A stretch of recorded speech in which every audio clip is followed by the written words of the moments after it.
بسم اللہ الرحمن الرحیم۔ ہم اور آپ مسجد میں نماز پڑھنے کے لیے، جماعت کا ثواب حاصل کرنے کے لیے کم از کم 5 مرتبہ دن میں مسجد جاتے ہیں۔ بعض حضرات تو جماعت کی نماز سے پہلے ہی مسجد میں جا کر جماعت کے انتظار میں بیٹھ جاتے ہیں، اور جماعت کی نماز کے بعد بھی کافی دیر تک ذکر و اذکار میں مشغول رہتے ہیں۔ تو جماعت کی نماز سے پہلے ہی مسجد میں آنا اور جماعت کی نماز کے بعد بھی مسجد کے اندر ذکر و اذکار میں مشغول ہو جانا، یہ بہت اچھی بات ہے کہ جتنا ہمارا وقت مسجد میں گزرے گا اس میں خیر ہوگا۔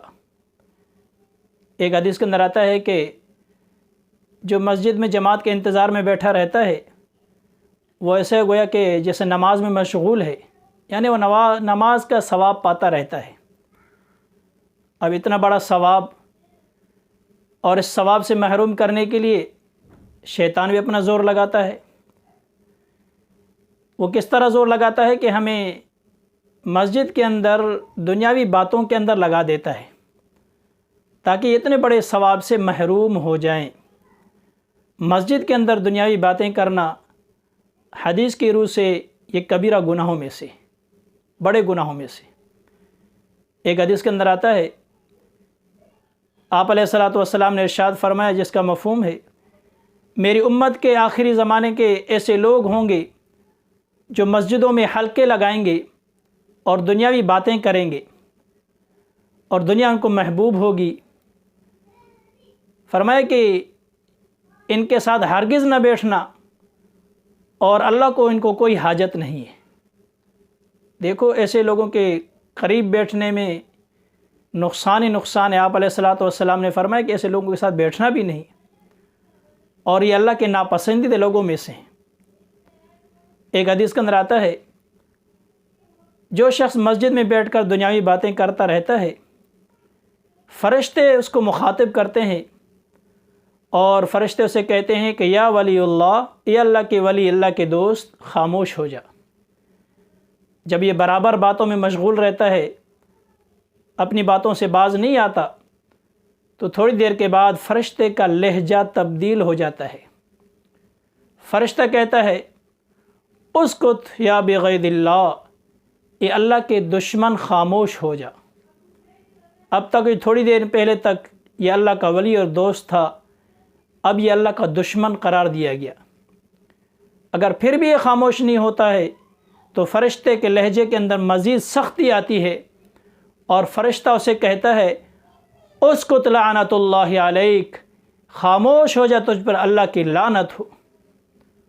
تو دیکھو، کچھ دیر پہلے تو ہم اللہ کی ولی قرار دیے گئے تھے، پھر اللہ کے دشمن کا لقب ملا، پھر اللہ کی لعنت کا سبب ہم بن رہے ہیں۔ ذرا غور کریں، کیا ہم مسجد میں اللہ کو راضی کرنے کے لیے آتے ہیں یا اللہ کے غصے اور غضب کو دعوت دینے کے لیے آتے ہیں؟ ایک حدیث کا مفہوم ہے، قیامت کا دن ہوگا، محشر کا میدان ہوگا، ایک بچھو نما ایک جانور نکلے گا جس کا سر آسمان سے لگ رہا ہوگا اور اس کی دم جو ہے زمین سے لگ رہی ہوگی، اور وہ محشر کے میدان کے چکر کاٹے گا۔ جبرائیل امین اس سے پوچھیں گے، اے جانور، تجھے کن چیزوں کی تلاش ہے؟ حدیث کے اندر اس جانور کا نام بھی بیان کیا ہے، حریش اس جانور کا نام ہوگا۔